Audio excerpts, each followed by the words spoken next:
The Sports Source Saturday Kickoff is presented by Rusty Wallace Kia of Knoxville on Callahan Drive and by the Garza Law Firm.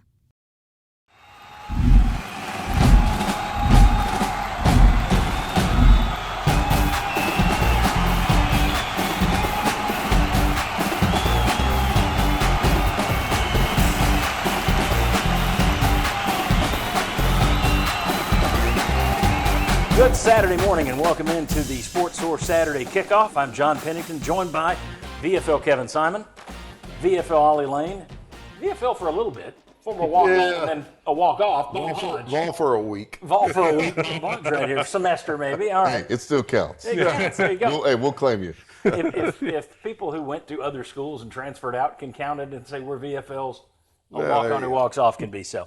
Appreciate you being with us today. Open date, so obviously we're doing a little bit different show. Throughout the show, well, we're first of all going to show you our entire set. So you're going to see us lined up in all of our different places down here in our new studio. But we're going to be talking about the program from a lot of different angles, including whether or not this is really a national championship contender. That's what we're going to do right now. But I want to tell you, first of all, we're normally at Rusty Wallace Kia on Callahan Drive. Rusty Wallace Kia of Knoxville. Jake Bull and his team are fantastic. I have bought 5 vehicles in a row down there. And whenever I buy number 6, although you'll have to pry that Telluride from my cold dead hands, whenever I get to number 6, it'll be Rusty Wallace Kia of Knoxville. They do a great job. Get out there and see them. We're going to be back out there next week as well. But the great thing about them, if you're looking at a Kia, period, they will match any Kia dealer's deal on a new Kia anywhere in the country. So bring a deal back here, you're going to save yourself money. Rusty Wallace Kia on Callahan Drive. All right, gentlemen, I teased it already. Tennessee 6-1, which before the season I thought they'd wind up 9-3. I had them losing at Oklahoma. Okay, right now they're kind of where I thought they would be. The loss was at Arkansas instead of Oklahoma. They've clearly got flaws. The offense isn't up to the usual snuff, but maybe it improves. Defensively, they're far better than I anticipated. Are they a national championship contender? Yeah, when you look at the landscape in college football, I mean, most of the teams are flawed. There doesn't seem to be a dominant team. The transfer portal has really been a equalizing factor across the nation. You know, that's where we've seen some of the big upsets. You get a Northern Illinois that beats a Notre Dame, a Vanderbilt beats a Alabama. Earlier this week, Kennesaw State beats Liberty. So I think from that standpoint, they're still in the mix. But when you talk about the eyeball test, we hear Kirk Herbstreit and those guys talk about that. The defense, absolutely.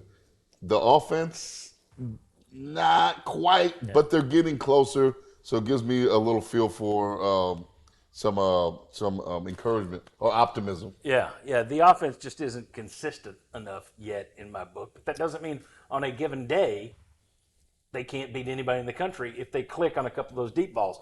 Your thoughts, Bob Hodge? The entire season, I started 8-4 this year. I was the Debbie Downer. And I've been kind of up and down with Tennessee. Well, I'm up. And the reason is what you just said. I haven't watched every team in the country play, but I've watched enough of other teams to realize, yes, everybody is flawed. And every time Tennessee beats somebody, I come away going, well, Florida's offense wasn't very good. Alabama's offense wasn't very good. Maybe it's Tennessee that's making you not very good. And so are they a national championship contender? Do I think they'll win it? No. But are they a contender? I think they are, because they have a defense that so far has made every offense look bad. Watch the Georgia-Texas game last week. That defense, I think, is going to give Georgia some problems because Georgia's not a smooth outfit. Kentucky's going to give Tennessee some problems. Then Florida looks a lot better against Kentucky than they did against you.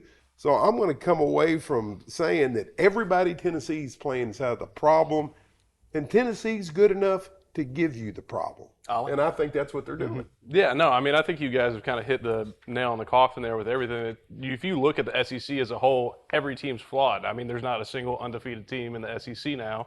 And, I mean, that's what you gauge the strength of college football on most of the time. So, I mean, when you look at where Tennessee's at now, I think the thoughts and the mindset that everybody in the nation had 4 to 5 weeks ago that this is a national championship contender team is still there. I still have those expectations for this team. I think they're a very good and talented team. Like we've all said here, this defense is very elite and is going to take us to that next level. And I think this offense is improving each week. They're finding their identity every single time they go out on the field and finding the things that works for them consistently. You were over there last year. Are you surprised by the jump? And be honest. I know you're going to, no, I knew what my guys could do. Are you surprised at all that the defense has taken this big of a leap this year? No, not at all, to be honest. You did exactly what I said, don't do. Yeah, I mean, the truth. I'm not, because I knew this defense was capable of it 3 years ago when I was over there. I mean, looking at them last year, I mean, this defense was still very talented. Did they have some flaws? For sure. But, I mean, I knew the pieces were there, and then this year getting everybody back and getting this defense together, I mean, I knew the depth in that D-line was going to be there, the solidness of the front seven, and then now just seeing the secondary kind of step into their role, take over the expectations as being asked of them to carry up the back half of that defense, it's gone really well for them. Kevin, when you look around college football, I mean, it's really the whole landscape has changed. Now everybody's about offense and scoring. For years, it was the best defense is going to win. That's when the SEC was killing it. Then about 10 years ago, that started to change, and yet the SEC still had a Georgia or an Alabama who had an elite defense, good enough to actually win a national. They had offenses too, but they had an elite defense that led them. And nobody else in the country really had a defense like a Georgia the last couple of years. How does this Tennessee defense compare to those spectacular teams? I mean, if you're just looking at pro potential, you're a former NFL scout. Are they to that level of where the Georgias and the Alabamas were? I mean, 7 straight games this year under 20 points is something, but is it to that level, that elite level, where we can ride the defense to a title? So in my opinion, the SEC, it's a line of scrimmage league. And it's been that way ever since I've been associated with Tennessee. I came out of high school 2001, right? So the teams that are the best on the offensive line, but especially their defensive line, those are the ones that play for the SEC championship year after year after year. All right, well now they play for the national championship year after year after year. When Clemson got good, the defensive line was humming. Yeah. So to answer your question, our defensive line is right up there with anybody. In Rodney Gardner, we trust. He's got them guys playing at a high level. Here's what I didn't know, and none of us knew, was how good's the secondary going to be. Yeah. There's a guy out there named Jamal McCoy who's arguably been the defensive MVP. You know, locking down a little bit of whoever over there. Oh, and by the way, ton of ball production, interceptions, PBUs, the poise not to tug and grab and foul down the field. I mean, he's been the best DB we've had around here in a long time. Agreed. All right, I tell you what, we're going to catch a break. We've got a lot of people coming up on today's show, tons of them. We've got a lot of different categories that we're going to cover today, a lot of different topics that we're going to cover. Up next, we're going to discuss Josh Heupel's offense. We're going to bring in another couple of folks that I'm going to sit down with, and we're going to discuss Josh Heupel's offense. It hasn't been as good the last 2 years as it was the first 2 years. Is that just a fluke of roster? Is that just your quarterback? Or is that a bigger issue? We'll discuss that when we come back on the Sports Source Saturday Kickoff. Hey folks, it's Jake from Rusty Wallace Kia of Knoxville. The Vols are off to a hot start, so we're rolling out the hottest deals of the year. You could score a 2025 Kia Sportage for $249 a month, or you could drive home a 2024 Kia Sorento for $267 a month. Are you looking to go bigger? You could ride high in style in a 2024 Kia Telluride for $379 a month. And as always, every new Kia comes with Rusty's exclusive 200,000-mile warranty. So draw up the winning play and make your way to Rusty Wallace Kia of Knoxville, I-75 at Callahan Drive.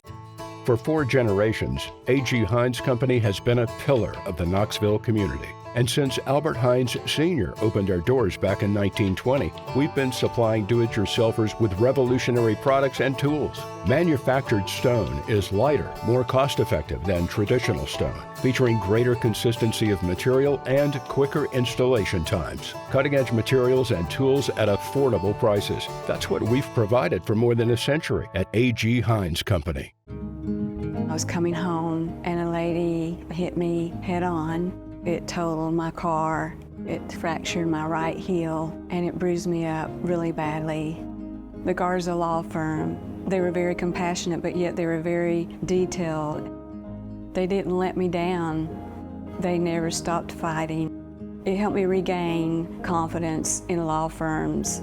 I would definitely recommend the Garza Law Firm. The Garza Law Firm. Let us help. A day on the lake is more than just time on the water. It's a memory, a story that can last a lifetime.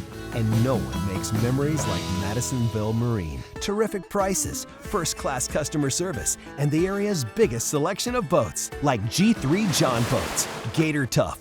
These rugged boats are durable and dependable, season after season. Center or side console, storage boxes, custom design your boat for your needs. Madisonville Marine, there's no better place to buy a boat.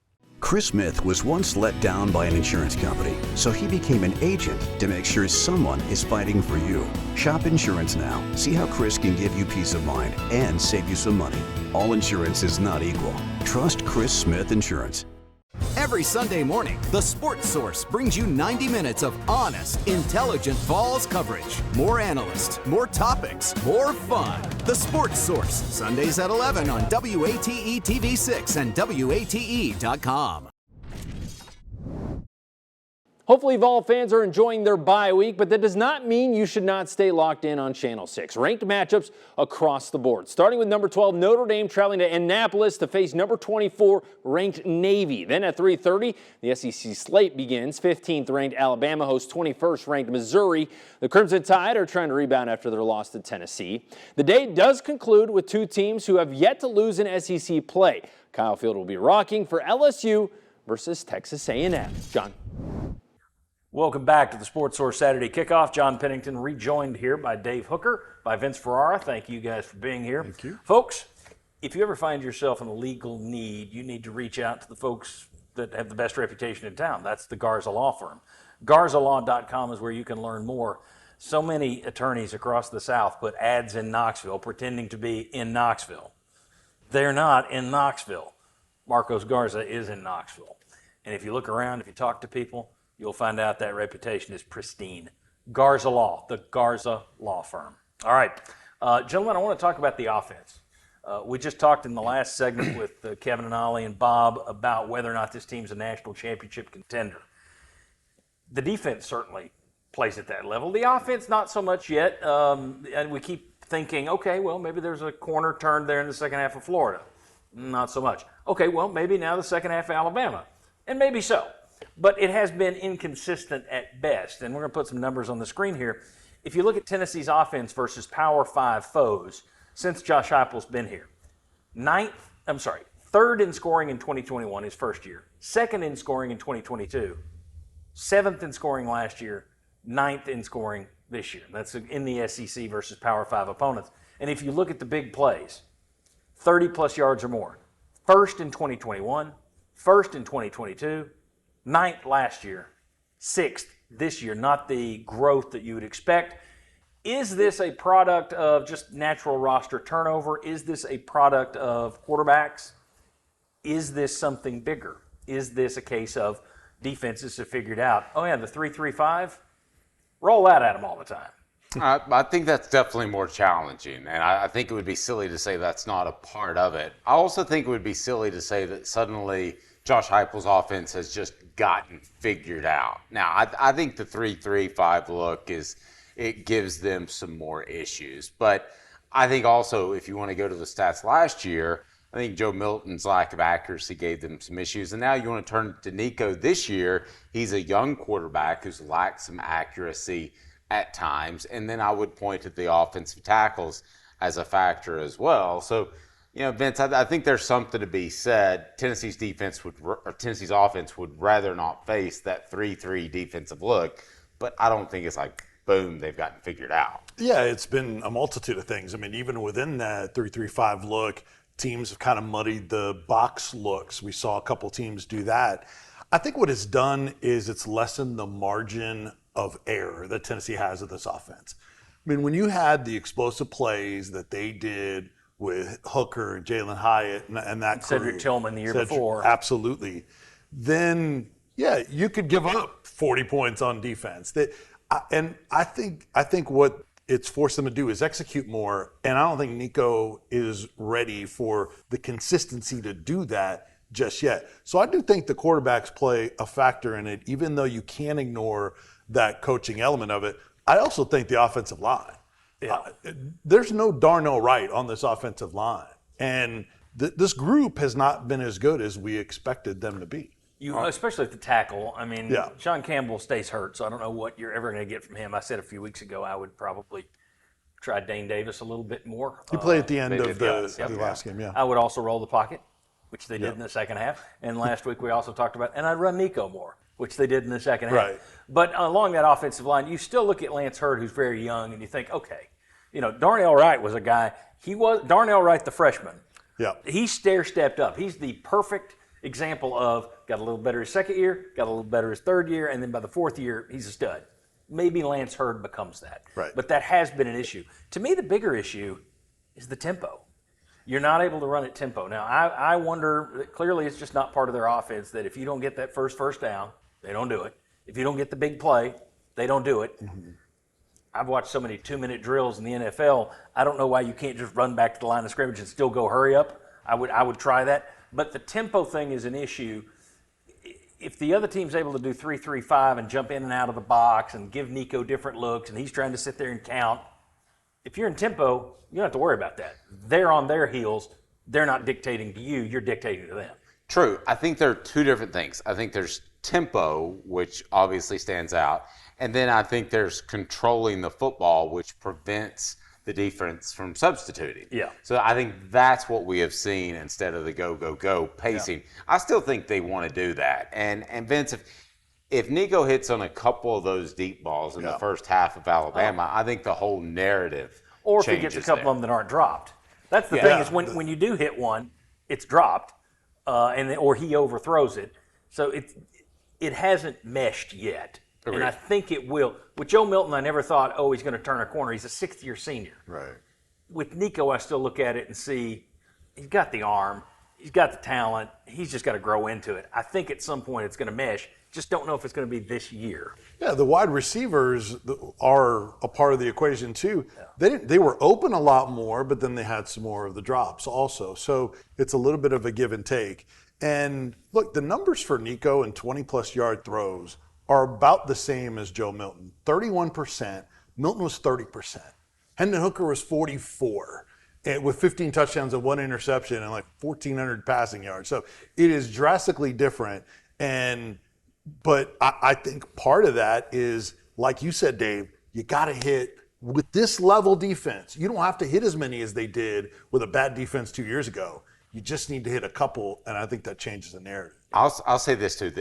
There are injuries at receiver. Brew McCoy with a hand. Dante Thornton had the leg. Squirrel White has a shoulder. I'm not sure he should be out there. Well, if you can't raise your arm to make a catch, you probably shouldn't be on the field. I agree with that. But we were sold a bill of goods before the season that they could go 6, 7, 8 deep at receiver. Best roster. The Heupel best said it. Depth, best roster. I mean, Chaz Nimrod is a clear drop down in level of talent, and I don't know if they don't want to play Mike Matthews because they want to redshirt him or They gave him some snaps, but they just, not a lot. I mean, ultimately, they talked about playing different trios of receivers, but I think they want to stick to their 3. I think that's the Heupel way. All right. We'll see you guys a little bit later. I'll be back over here. When we come back, I'm going to run over to the other side of the studio. We're going to show you our bar room set. You've seen it before, but we got some different people sitting at it. Come on back.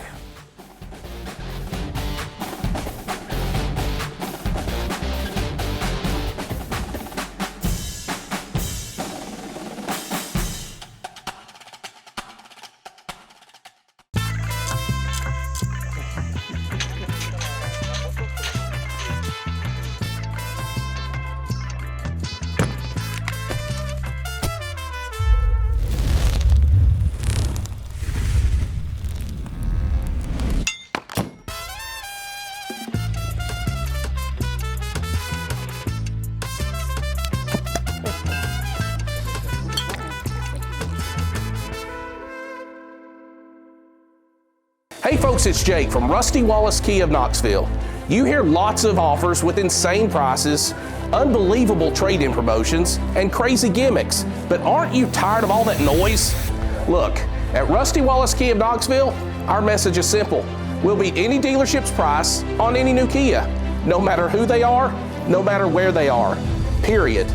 If you don't buy your new Kia on Callahan Drive, you'll pay too much. Rusty Wallace Key of Knoxville, I-75 at Callahan Drive. Safety Systems, East Tennessee's top provider of home automation, security, and life safety systems. Home and commercial security. Camera surveillance systems specifically designed for your property. Professional monitoring, complete with emergency and after-hours response and repair. Burglar alarms for all access points. Upgrade your home or business with a single phone call to Safety Systems, East Tennessee's leader in home and commercial security systems for more than 20 years.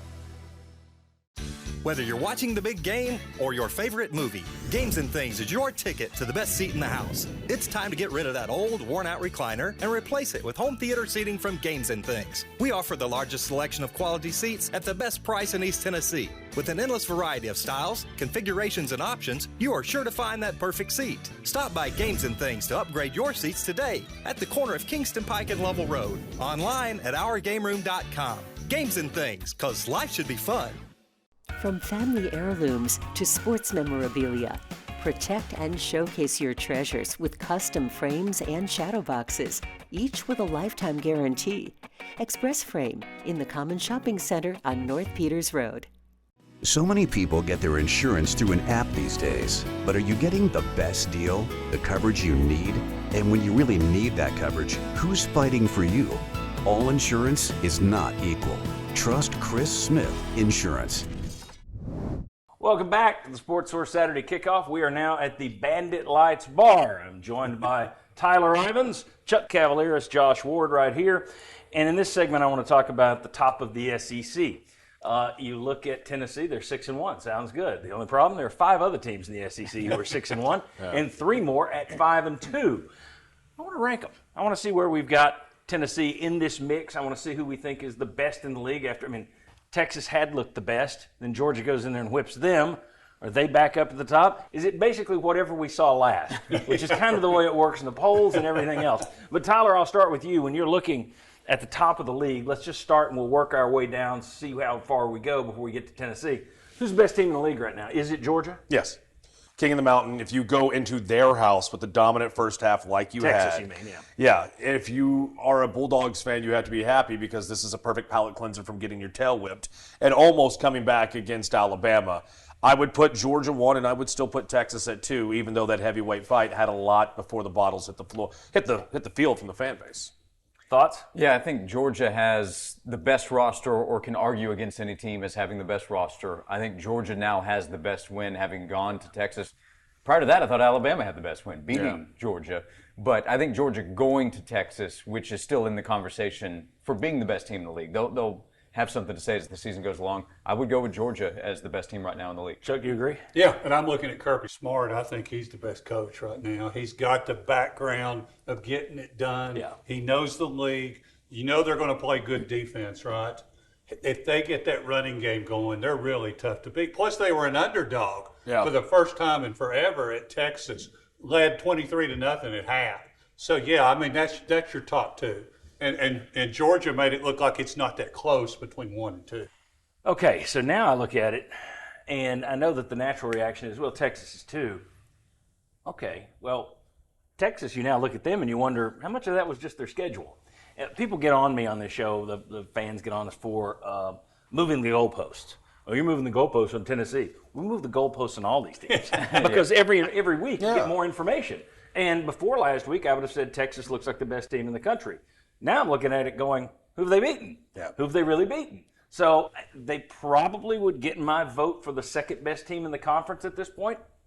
I don't feel real good about it. I don't know that if you sit, like, for example, I don't think they're going to go into College Station and just mop the field of Texas A&M. I look around, it's like, could they lose to an LSU if they played them? Yeah. Could they lose to an Alabama if they play? Well, I mean, I'm not so sure that on any given Saturday one of these teams is going to beat the other.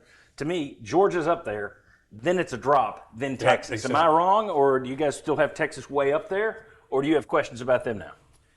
Well, yeah, I mean, there are questions about Texas, and having seen what happened at Texas's place against Georgia, then it feels like the gap is there. I agree with the schedule in terms of who they played. The way Texas beat Michigan, Michigan's not a great team. The way they went to the Big House and beat them that way early in the season, I think, says something. It's not the exact same team, but seeing what they did at Alabama, making the playoff last year, that's still kind of in my mind when I think about what they're capable of this year. But sure, if we try to put these teams on neutral fields, Texas against LSU, A&M, Tennessee, any of those teams could beat the other one. I'll give them credit for having early season success each of the last 2 years, Michigan, but I question, does Texas go in with the change at quarterback in Ann Arbor now? If they play that game again today, is it still the same results? I don't know. I think Michigan's gotten better since their quarterback changed. But again, you only play the teams and the rosters and the schedules when you get there. I don't know if they're heads and toes, Georgia, Texas, separated tiers. I think they're a lot closer. I'd be interested to maybe see that showdown again in Atlanta. There we go. All right. Now it gets very interesting. Who's number 3? Who's third best in this league of the 6-1 teams? You've got, and I'm going to check my list here, you've got Tennessee, Texas A&M, LSU. Do we want to eliminate Missouri first? Yes. Yeah, cross them all. Missouri's the bottom of those. Yes. Okay. So we got Texas A&M, LSU, Tennessee. Boy, I don't know.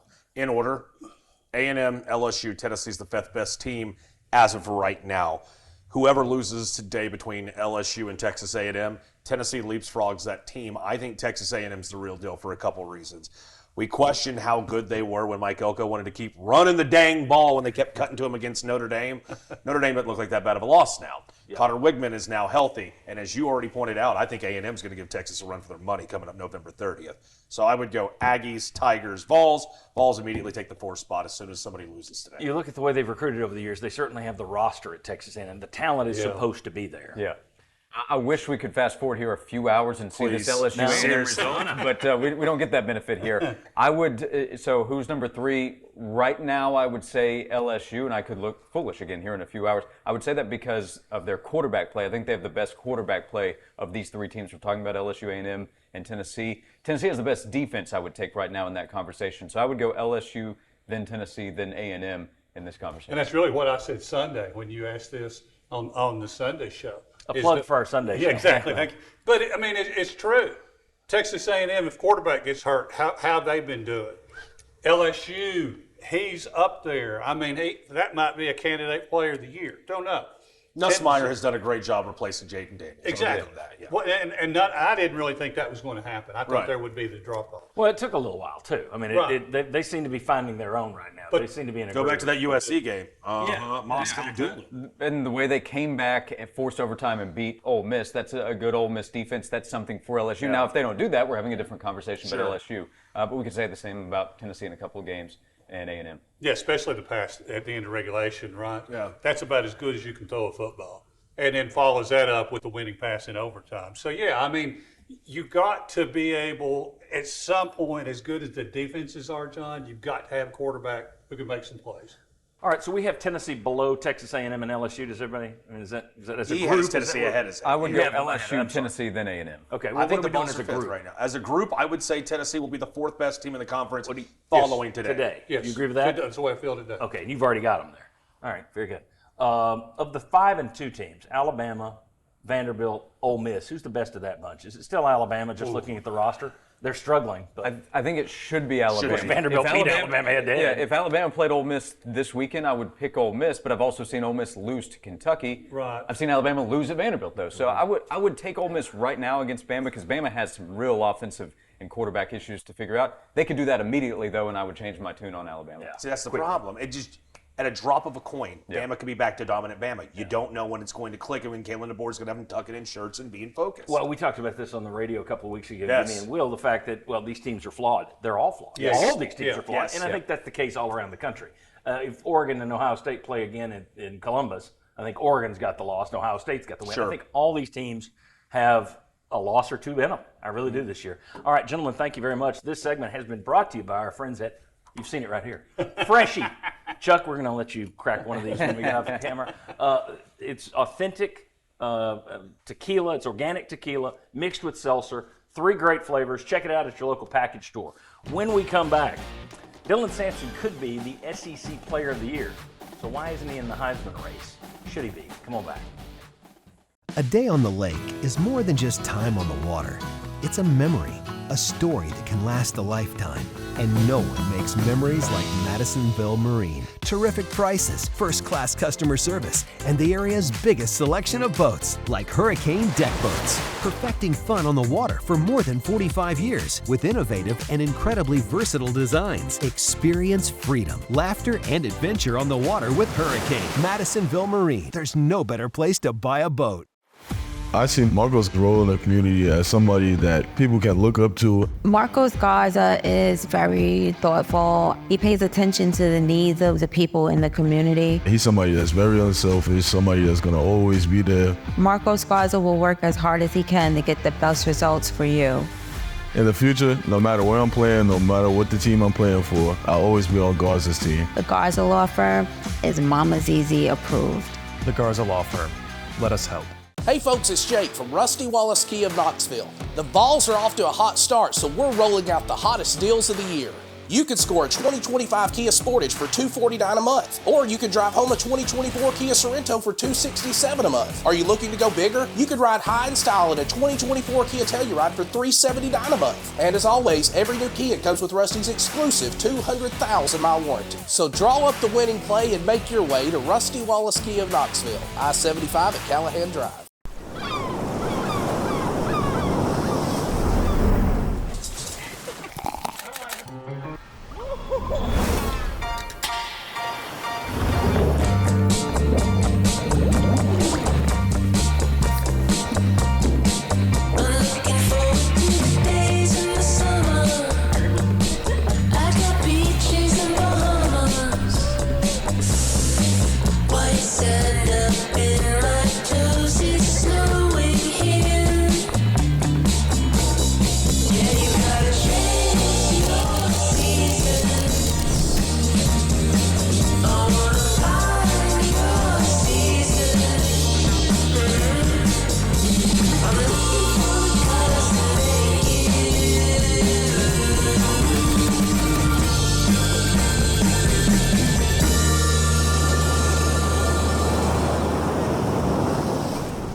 Welcome back to the Sports Source Saturday Kickoff. I'm back in the Games and Things Arena with Vince and Dave. We call it the Games and Things Arena because all this stuff you can get at Games and Things. That's shuffleboard, that's a jukebox, that's a dartboard, that's boss toss, it's a poker table. Don't know if you can see it in this shot, but behind Vince over there, there's a Papa shot that's branded with the Tennessee logo. There's everything at Games and Things. Make your home like our home. Get out and make it fun. Games and Things, because life should be fun. All right. I want to talk here about Dylan Sampson. I looked at The Athletic this week, and they have their own straw poll where they ask a lot of their writers to weigh in on who the top 5 Heisman candidates are right now. Ashton Jeanty. You always hear, well, it's not a running back award, it's a quarterback award, and it has been recently. But Ashton Jeanty from Boise State is number 1 on their list. 21 out of the 25 first-place votes. We'll put the numbers on the screen. He has been outstanding. I mean, he's averaging 9.9 yards per carry. He's got 17 touchdowns, same as Dylan Sampson, 1,200 yards. But he's only played against 2 Power 5 opponents. So Georgia Southern, Oregon, Portland State, Washington State, Utah State, Hawaii. Okay, he looks tremendous. I'm not knocking him. But shouldn't a guy who's single-handedly carrying an offense through the SEC to a 6-1 record at least be on the list? I'm just wondering if Tennessee, the university, should be starting a Heisman campaign for Dylan Sampson.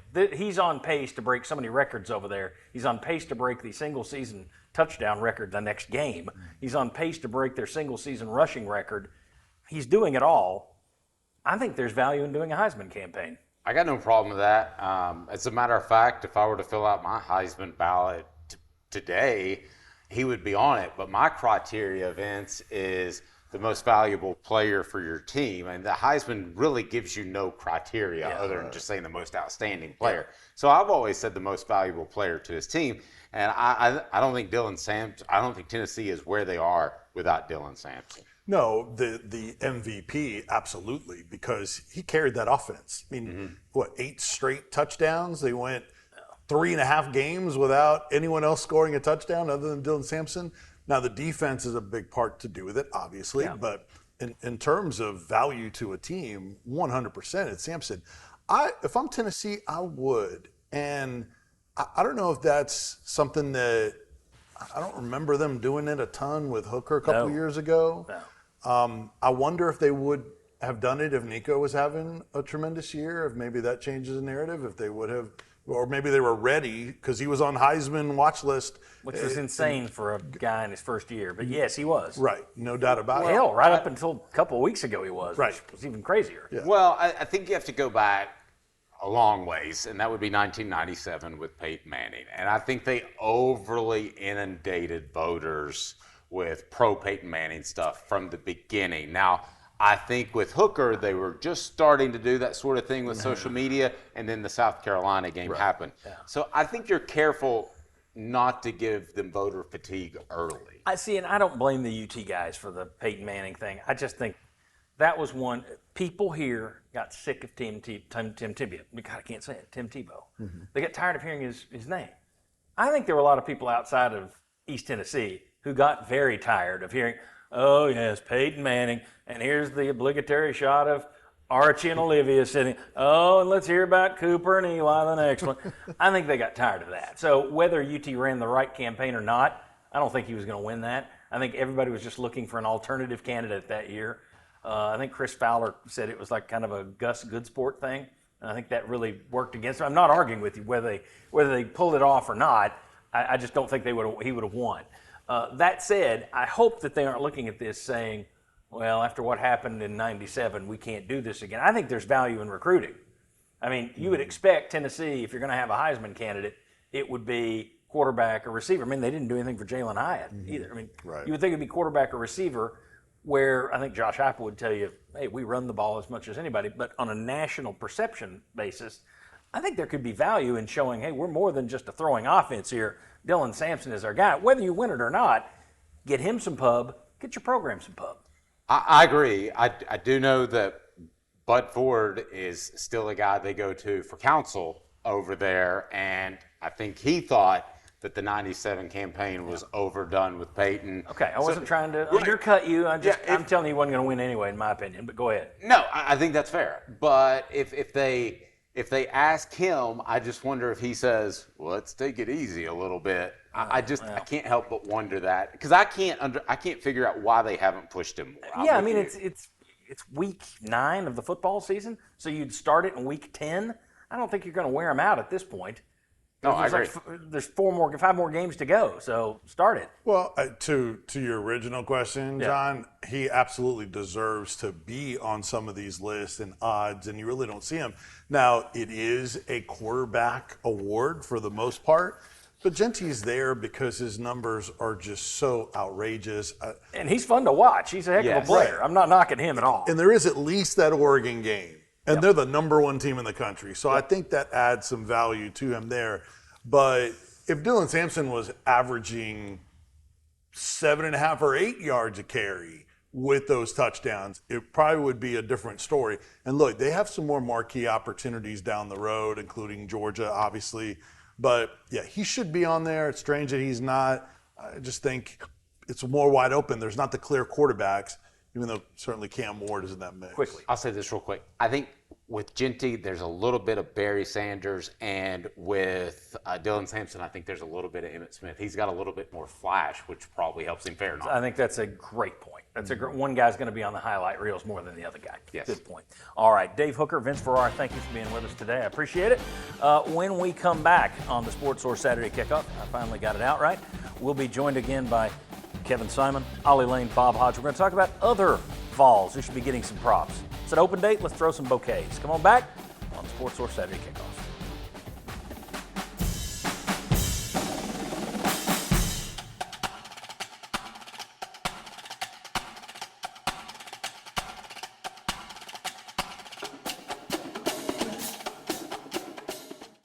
Whether you're watching the big game or your favorite movie, Games and Things is your ticket to the best seat in the house. It's time to get rid of that old, worn-out recliner and replace it with home theater seating from Games and Things. We offer the largest selection of quality seats at the best price in East Tennessee. With an endless variety of styles, configurations, and options, you are sure to find that perfect seat. Stop by Games and Things to upgrade your seats today at the corner of Kingston Pike and Lovell Road. Online at ourgameroom.com. games and things, because life should be fun. Safety Systems, East Tennessee's top provider of home automation, security, and life safety systems. Home automation. Our expert technicians can turn your home into a smart home, allowing you to control and monitor everything from lighting and climate to entertainment systems, security systems, and even appliances, all from your phone or tablet. Upgrade your home with a single phone call to Safety Systems, East Tennessee's leader in home automation for more than 20 years. Chris Smith was once let down by an insurance company, so he became an agent to make sure someone is fighting for you. Shop insurance now. See how Chris can give you peace of mind and save you some money. All insurance is not equal. Trust Chris Smith Insurance. From works of art to family photos, enhance the beauty and protect your memories with custom frames, museum-quality glass, and guaranteed craftsmanship. Express Frame in the Common Shopping Center on North Peters Road. Hey folks, it's Jake from Rusty Wallace Kia of Knoxville.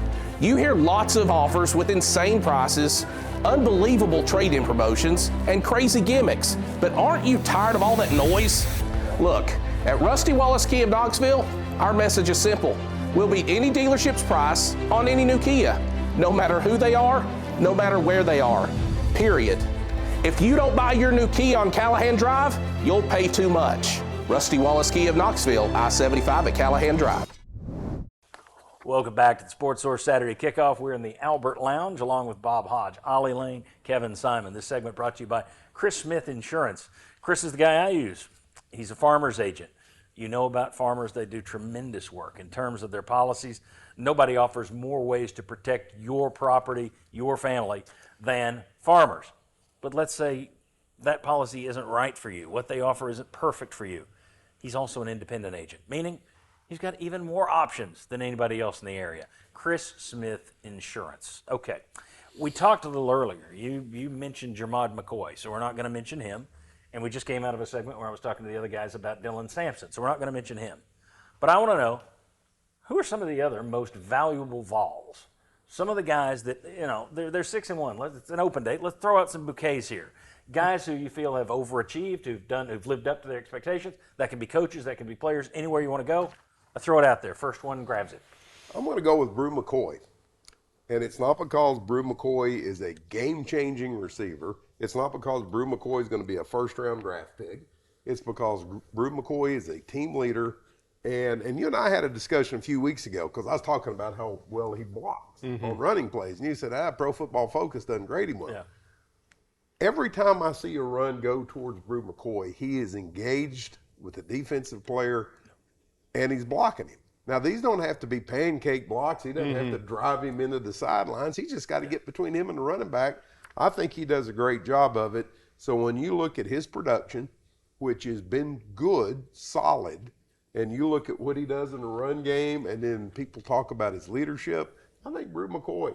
I think he's also come back a little bit different shape. He's a little more explosive than he has been in the past. Yeah. Ollie, no, anybody you want to throw out? Yeah, I think, too, if you look offensively, you got to highlight your center. Obviously, Cooper Mays, I think, has done an incredible job this season. He's already been Offensive Lineman of the Week like 3 times this season. Could be more. But, I mean, he goes out there each week and continues to perform at a high level and an elite level and does this offense a great service of being out there and being a leader for this offensive line. And then I think another guy that obviously is a big name for us to talk about here is Will Brooks. I think the ability of Will Brooks to be able to come into this team, kind of take over a DB room, be a voice, a leader with being a guy that's a walk-on. You're already at a disposition against everybody else on the team. But Willie Martinez has done a great job over there of identifying that he's still a very talented DB. And, I mean, now he's out there, he's winning football games for us. And, I mean, this is a kid that loves the University of Tennessee, came here to pay to play, wanted to play here, and now is making big plays for us. I mean, that's just huge. So. I just hope they're coming through on the NIL front. Everybody remembers the interception last week. What about the ankle tackle on Milroe? Yeah, shoestring. If he doesn't get him, huge. That's a touchdown. Yep. Yeah, that's 4th and 1 play for sure. That's Cooper Mays, Will Brooks, Brew McCoy, the dirty work he's been doing in the run game. That's where the big runs for Dylan Sampson can really come to life. But I'm going to jump on Ollie's back. Willie Martinez, the rapport he has with his guys Now, you guys know Willie played at the U, baby. So he got a lot of juice. He got a lot of swag. He got a lot of bravado. And his guys embody that same flair in their play. So, guys like Jamal McCoy, what he's done with Ricky Gibson, guys like Jalen McMurray, a guy like Boo Carter, Christian Harrison, what he's done to instill the right soul food for these guys. We've seen for a long time our DBs not making plays on the ball. I was like, hey, everybody he needs to turn around, right? Yeah. But Willie's gotten to these guys, and they've gotten a rapport to where now they're making plays on the ball, and they have the courage not to foul. We don't have a bunch of PI penalties in the secondary, right? And that takes a lot of poise, because a lot of times when a DB gets beat and he's what we say out of phase, and out of phase means that I can't comfortably rest my hand like on your hip. A lot of times, guys, they want to tug, they want to foul. Alontae Taylor, and there's been some other guys. Alontae was a great player, but when he would get beat, he'd foul. These guys haven't, and between Tim Banks, but really the work that Willie Martinez has done with those guys, really we need to be singing Willie's praises. Well, and we mentioned Rodney Garner earlier. You mention him every week, and deservedly so. Every week, yeah. It's you could list 1,000 guys on that defensive line, so I don't want to overlook them. I'll just throw them out as a bunch, because there are a lot of those guys who are performing well.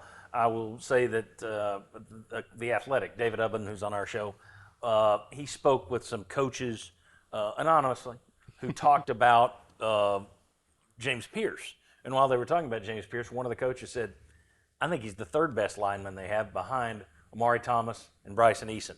So again, depending on the eye of the beholder, you could throw there. I think Omar Norman Lott has had times this year where he's tearing it up. So all that defensive line deserves credit. I'm going to throw out one that's a little bit of a surprise. His numbers aren't spectacular. They're better than they have been. And I just wonder if you could connect more on that deep ball. Dante Thornton has taken a step up. There are some guys over there who I don't trust to catch the ball at this point. I'm not going to mention their names. Brew McCoy isn't one of them. I trust him. I've gotten to where I kind of trust Dante Thornton a little bit more. I think he seems more comfortable. They're playing in the right position. I wish I saw him going deep more than some of the other guys that they occasionally run deep. But we wanted Dante Thornton to take a step forward because he's the best athlete out there. I think he has. I just don't think you've got that connection yet. Maybe that happens in the back half of the season. But I will give him a little credit because I think he has taken a step forward, which a lot of us wanted to see last year. Anybody else we want to throw out? All I want to jump back on the Willie Martinez thing. Because going into the season, I thought the DBs were going to be the death of you. Yeah. And for them to perform at the level that they're doing, and Willie Martinez is a guy that the fans tend to hold the fact that he worked for Butch Jones. So I'm never going to, they completed a pass. Well, that's because Willie Martinez. Yeah. And so I think that's a really good call because that part of the team has impressed me more from where I thought they were to where they're at than any other part of the team. Yeah, very good. Okay. When we come back, we are going to talk about Josh Heupel. How do we grade him on this season? 6-1 is pretty good. Where has he overachieved as a coach? Where has he underachieved as a coach? We'll discuss that next on the Football Saturday Kickoff. That's the name. Tomorrow's the Sports Source. This is the Sports Source Saturday Kickoff. That's it. Come on back. For 4 generations, A.G. Heinz Company has been a pillar of the Knoxville community. And since Albert Heinz Sr. opened our doors back in 1920, we've been supplying do-it-yourselfers with revolutionary products and tools. With Nudura insulated concrete forms, your project will be both rock solid and more energy efficient than steel or wood structures. Cutting-edge materials and tools at affordable prices. That's what we've provided for more than a century at A.G. Heinz Company. A day on the lake is more than just time on the water. It's a memory, a story that can last a lifetime. And no one makes memories like Madisonville Marine. Terrific prices, first-class customer service, and the area's biggest selection of boats like Skeeter Bass Boats. For more than 75 years, generations of anglers have trusted Skeeter, the best engineered boats on the water. Ensure a smooth, dry, safe trip to your favorite fishing hole. Madisonville Marine. There's no better place to buy a boat. Hey folks, it's Jake from Rusty Wallace Kia of Knoxville. The Vols are off to a hot start, so we're rolling out the hottest deals of the year. You could score a 2025 Kia Sportage for $249 a month, or you could drive home a 2024 Kia Sorento for $267 a month. Are you looking to go bigger? You could ride high in style in a 2024 Kia Telluride for $379 a month. And as always, every new Kia comes with Rusty's exclusive 200,000-mile warranty. So draw up the winning play and make your way to Rusty Wallace Kia of Knoxville, I-75 at Callahan Drive. From family heirlooms to sports memorabilia, protect and showcase your treasures with custom frames and shadow boxes, each with a lifetime guarantee. Express Frame in the Common Shopping Center on North Peters Road. Every Sunday morning, The Sports Source brings you 90 minutes of honest, intelligent Vols coverage. More analysts, more topics, more fun. The Sports Source, Sundays at 11 on WATE TV6 and WATE.com. Welcome back to the Sports Source Saturday Kickoff. Ollie Lane, Bob Hodge, John Pennington, Kevin Simon. All right, open date, end of the show here. We're about to get into some real football.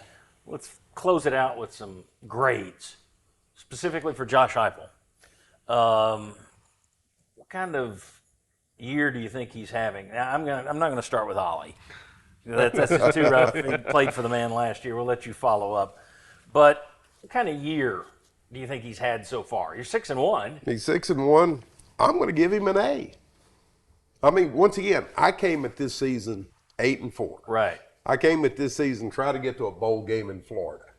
So you have been better than what my expectations are going to be. Now, it doesn't mean my expectations are correct, but you have been better. You've performed better. You've won in a different way at a high level than you won 2 years ago at a high level by changing your offense up, by trying to plaster over some of the things that have been giving you problems, and your defense, which was the question we asked the day, the week that Josh Heupel was hired.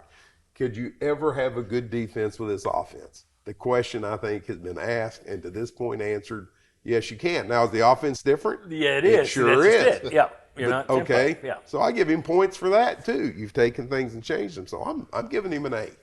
If you're talking to him about his offense, I'm not going to give him an A. But I'm not talking about the offense here. I'm talking about the head coach. And Kevin, we've talked about this on camera, off camera before. It's kind of what Bob's saying.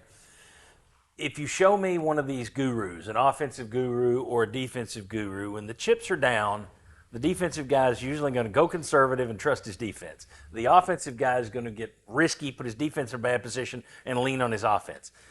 When you show me one of these guys who's a guru, who's the former quarterback who runs his own offense, and he's already learned to lean on his defense and say, yep, we're going to pull in the reins here. I need to be 12 personnel in this game. Okay, we've got a lead. Let's sit on it here because we're fumbling the ball away on strip sacks. Let's not give them points. I give him an A simply because as a head coach, he's showing me he's got more than one trick in his bag.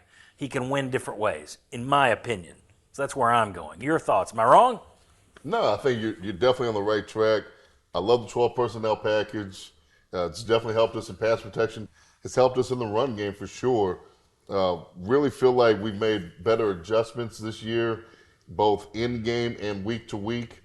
From an offensive standpoint, but I think there's some opportunities that he'd like to have back. Like if you look at Arkansas and they copycatted Oklahoma with Venables put on, and the whole, when they after the game is like, hey, it's on me, and players said that that we had some looks that we weren't prepared for. Yeah, I think that's an opportunity that he'd like to have back, and I think he's said as much as the season's gone on. I'm going to give him a B+. He's steering the ship. Has it been a little rocky? It's been a little rocky. The water's been choppy at times. But, hey, no harm, no foul because we won a lot more games than we lost. But obviously the hiccup at Arkansas with a team that you really probably should have taken care of, I'm going to give him a B+. I just feel that I don't disagree. I think you're right. I think depends on whether or not you want to grade on a curve or not. I'll probably grade on a curve because, Kirby Smart had choppy waters at Alabama. He played basically one bad half. And if you just play that second half, he wins the game. So to me, I think that it's going in the right direction in the overall. Maybe it's kind of where I started too. Like I thought you'd have one loss. I just thought it would be Oklahoma instead of Arkansas. So B+, A, Ollie? Yeah, I mean, I'm going to go with an A as well. I think if you look at just the grand scope of everything that he's been able to do with the program has just been outstanding. You know, from the state of what the program was in 4 years ago when he took over to where it's at now, it's completely different. Being able to be at 6-1 and still asking, are we a successful football team or not, it's a pretty nice change for fans for sure. But I mean, I think too, if you just look at what he's still been able to do this season with the adversity that's gone against him and his football team, you know, he's still finding ways to win. The offense hasn't been as electric as you have had it in the past and what has been the crutch of this team in the past. So, I mean, now you've got your defense to a level of success to where it can save you from having difficulties offensively. So, I mean, I think just the way that he's been able to handle what's been given to him this season and still produce a good product. Obviously, like we've all said, the hiccup in Arkansas is something we wish we could go back and fix. Because, I mean, if you play that team 9 times out of 10, you're going to beat them. That was the 10th time, and we lost to them. But, I mean, I think if you look at what he's been able to do, I'd give him an A for sure. I just think it's looking across the board. I see a lot of teams. I think you're going to see a lot of teams with 2 losses. I think everybody's going to have those hiccups. This league is just very tough, but there's no question. The standout moment from Arkansas was the fact that they weren't prepared to see that 3-3-5 again. Yeah, it's like, to me, you should know you're going to see that from everybody the rest of the way at some point. And listen, I can tell you that it eats Josh Heupel alive that they hadn't scored any points in the first half. Straight first half. Yep. Yeah, and that's the first time that's happened since 1962. He hates that more than anybody. Because he's a competitive guy. I mean, he's an ultimate competitor. Well, my grade for him running an offense is not an A, but we're talking head coach. But winning is a skill that's taught. Man, he really meets the players where they're at. He has a positive outlook, and he gets the guys going, but he's taught these guys how to win, and that in itself is worth his weight in gold. Bob, we got about a minute here, but the job isn't too big for him. There were a lot of people who, and you've had some guys here. Butch Jones. I don't know if it was too big for Jeremy Pruitt or it's just he's too small for it. I think it's too big for Derek Dooley. Yes, very much so. I think he's proven that he gets it. I think one of the reasons he gets it is he never says anything stupid. I mean, he's milquetoast, which I think for a job like this, that's a positive. That's not a knock. I think that's smart. And you don't hear grumbling, and Ollie could speak to this better than me. You don't hear grumbling coming out of this program. You don't see headlines in this program that don't have to do with things that aren't related to football. And all that is a big difference than what you had in the decade leading up to him. Yeah. So I think, I give him not an A for the offense, you're right, but I'll give him an A for everything else. All right. Guys, I appreciate it. Ollie, Bob, Kevin, all the people we've had on today's show, I thank them. All of the sponsors who bring you this show every week, I thank them. I thank you most of all because none of this would happen if not for you, and that includes tomorrow, 11 a.m. We're going to do an open date show on the Sports Source, of course. We're there 52 weeks out of the year, but we're going to be there with a different crew. Mark Pancratz is going to come in. We're going to talk a little basketball tomorrow as well. So join us at 11 o'clock right here on Channel 6 for the Sports Source. And then I want to mention that we will also be launching in January. The studio was put together for what we're calling Sports Source Digital Network. So we're going to be putting programs up on our YouTube channel and on sportsource.tv. So that's coming your way in January. So a lot of different ways we're bringing information to you, trying to entertain you a little bit. If we do, good. I'm glad you like it. If we don't, hang around. We'll try again next week. And we'll see you next week right back here 11 a.m. on Saturday. But we'll be at Rusty Wallace Key on Callahan Drive. Thanks and see you then.